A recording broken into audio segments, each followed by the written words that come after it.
Presiden Jokowi. Eksekutif Carta Politika Yunarto Wijaya menduga Partai Nasdem, Demokrat, dan Partai Keadilan Sejahtera atau PKS tak kunjung meresmikan koalisi mereka karena posisi Nasdem yang kompleks. Nasdem hingga kini masih menjadi bagian dari partai pro pemerintah. Sementara, Demokrat dan PKS sejak lama menjadi oposisi pemerintahan Presiden.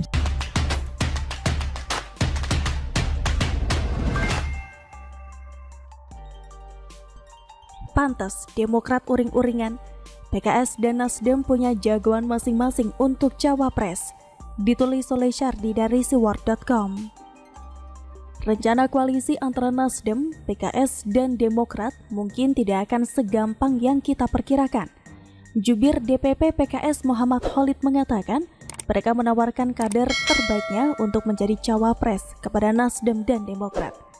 Calon yang ditawarkan adalah mantan Gubernur Jawa Barat Ahmad Heriawan, mantan Gubernur Sumatera Barat Irwan Prayitno, Wakil Ketua MPR Hidayat Nur Wahid atau HNW, Presiden PKS Ahmad Sayhu, dan Wakil Ketua Majelis Syuro Muhammad Sohibul Iman. Calon yang sebenarnya kurang bermutu. Ahmad Heriawan dibilang sukses memimpin Jawa Barat selama 10 tahun, sedangkan Irwan Prayitno berhasil pimpin Sumatera Barat selama 2 periode. HNW memimpin MPR RI selama 3 periode. Katanya si PKS tidak akan memaksakan kadernya untuk menjadi cawapres. Tapi apakah benar begitu? Susah loh berkoalisi tapi tanpa syarat. Tentu kami juga sangat menghormati aspirasi dari Demokrat yang ajukan AHY atau Nasdem yang kabarnya akan ajukan Panglima TNI Andika Perkasa atau Hovifah Gubernur Jawa Timur, katanya. Sementara itu, jubir DPP Partai Demokrat, Herzaki Mahendra Putra, mengingatkan elit Partai Nasdem dan PKS tentang sosok cawapres yang akan diusung. Menurut dia, dalam menentukan tokoh yang akan dipilih menjadi cawapres saat pesta demokrasi nanti, harus digodok secara cermat dan benar. Karena itu harus diramu dengan benar-benar cermat. Siapa sosok capres dan cawapres yang paling tepat? Kalau capres sudah memiliki elektabilitas tinggi, jangan sampai kita memilih cawapres yang malah menggerus elektabilitas pasangan calon, kata Herzaki. Dia juga bilang, di internal Demokrat, banyak aspirasi dan harapan para kader dan konstituen agar AHY ikut Pilpres 2024. Hanya belum ada keputusan resmi dari partai, karena koalisi dan urusan penentuan capres-cawapres ini sesuai dengan ADART, masuk ranah Majelis Tinggi Partai Demokrat. Masih terus digodok rencana koalisi ini. Doakan saja koalisi yang akan terbentuk nantinya merupakan yang terbaik untuk rakyat Indonesia, bangsa dan negara ini, katanya. Sudah terlihat kalau masing-masing partai punya jagoan yang mau diusung. Anggap saja semua setuju Anies diusung sebagai capres karena elektabilitas tertinggi tidak termasuk Ganjar. Otomatis hanya ada kursi bakal cawapres tersisa. PKS tawarkan banyak kadernya. Demokrat sudah pasti usung AHY. Nasdem tadi dikatakan mengajukan Andika Perkasa atau Hovifah. Dari sini kelihatan kalau ini bakal sangat ruwet. Makanya sampai detik ini belum ada deklarasi resmi mengusung Anies sebagai capres. Koalisi antara ketiganya pun belum fix 100%. Dari pernyataan jubir Demokrat terlihat kalau Demokrat deg-degan dan was-was. Jika mau AHY jadi cawapres, Demokrat harus pastikan dan merayu agar Nasdem dan PKS mengalah. Tadi dikatakan pemilihan cawapres harus cermat dan benar. Allah, bilang aja ujung-ujungnya mau tawarkan AHY untuk berpasangan dengan Anies. Gitu aja kok malu-malu kucing. Katanya, jangan sampai capres yang sudah memiliki elektabilitas tinggi malah tergerus karena salah memilih cawapres. Demokrat lebih mengacu pada survei yang menyebut duet Anies-AHY cukup kuat dan hebat. Memang dari 3 partai tadi, Demokrat yang paling kebelet. Terlihat dari SBY turun gunung bikin isu murahan, lalu ada video fitnah dari Andi Arief baru-baru ini. Hanya orang desperate dan kebelet yang nekat berbuat kelewat batas. PKS sampai saat ini belum terlihat bikin manuver heboh. Dengan demikian AHY masih banyak tantangan untuk diusung sebagai cawapres. Makin dipikir, makin tidak tenang, makin dirisaukan, makin tidak bisa tidur nyenyak. Takutnya SBY makin kalap dan makin nekat menebar isu entah apa lagi. Gara-gara ambisi mencalonkan AHY, Demokrat bikin panas situasi politik. Padahal baru tahun 2022.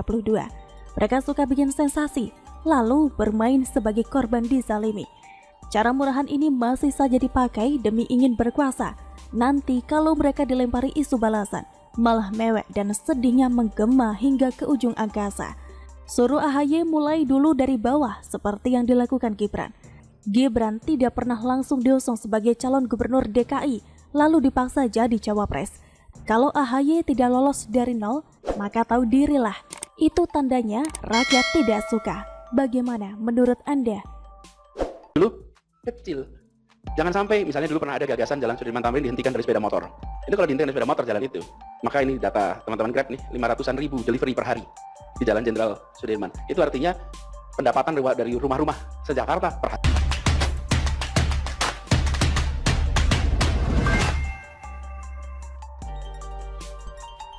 Udah mau lengser aja, Anies masih sindir kebijakan Ahok.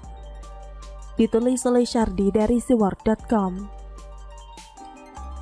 Menjelang lengser, Anies masih saja suka pamer pesona dengan cara menyindir orang lain.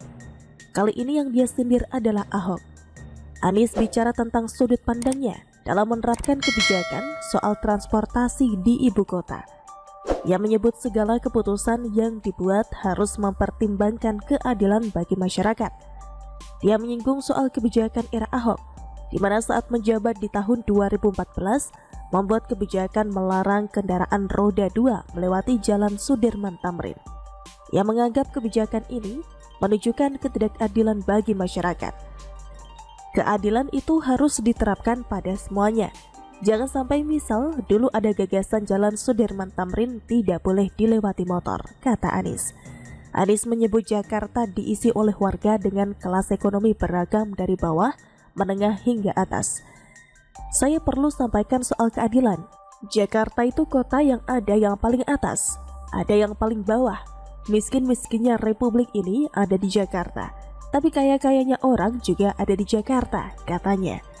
Anies ini sudah mau lengser pun harus eksis dengan cara yang lebay. Tidak usah bawa-bawa nama Ahok deh, apalagi menjelekan supaya terlihat lebih hebat. Semua orang sudah tahu Anies tidak becus bekerja.